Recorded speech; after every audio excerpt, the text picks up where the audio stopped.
আর সব কিছু মিলে ওই যে নীতিগত পরিবর্তনের জায়গায় ছাত্ররা যে চাপ সৃষ্টি করতে পারত, তাদের যে স্বপ্ন বাস্তবায়নের জন্য তাদের যে আকাঙ্ক্ষা তারা তৈরি করেছিল, সেইটার জন্য যেভাবে তারা দাঁড়াতে পারত, ওই দিকে আর ছাত্ররা থাকে নাই। বরং ছাত্ররা পুরনো বন্দোবস্তে কি হয়, ক্ষমতা যার হাতে সেই সব ধরনের বিষয় নিয়ন্ত্রণ করে।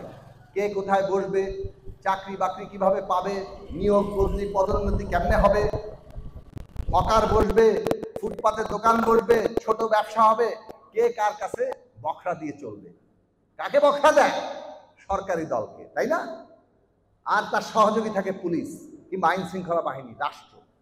এই ক্ষমতার যোগে বখরা নিয়ে একটা প্রাইভেট ট্যাক্স, প্রাইভেট ম্যানেজমেন্ট, এই ব্যবস্থাই এতদিন চলেছে, যেটাকে আমরা পুরনো ব্যবস্থা বলেছি। আমাদের যদি এই ব্যবস্থা না বদলাই, তাহলে কি আমরা এই যে ফ্যাসিবাদী রাজত্ব, এটাকে বাদ দিতে পারবো? পারবো না। আমাদের তরুণদের লক্ষ্য হওয়া উচিত ছিল এই ব্যবস্থা কিভাবে বদলানো যায়। কিন্তু তরুণদের অনেকেই দেখলাম ক্ষমতায় গিয়ে সচিবালয় থেকে ইউনিয়ন পরিষদের তহসিল অফিস পর্যন্ত তারাও দেখি এই যে ক্ষমতা ব্যবহার করে কিভাবে ধন সম্পদ কামানো যায় সেইটার মধ্যে ঢুকে পড়লেন।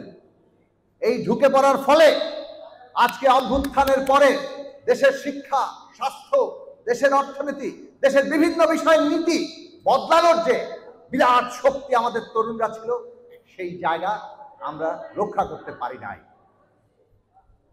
আপনাদের কাছে এই নিবেদন করি, আমাদের দেশে আগামী দিনে কিভাবে আমাদের দেশে রাজনীতি চলবে, অর্থনীতি চলবে, এইটা ঠিক করবে কারা? জনগণের প্রতিনিধিরা। এবং সেই জনগণের প্রতিনিধি আপনারাই নির্বাচন করবেন। কারা প্রতিনিধি হবে? রাজনৈতিক দলের লোকেরাই সাধারণত এগিয়ে থাকে। তাহলে রাজনৈতিক দল কোনটা আপনার দল, এইটা আজকে তরুণদের চিন্তা হবে।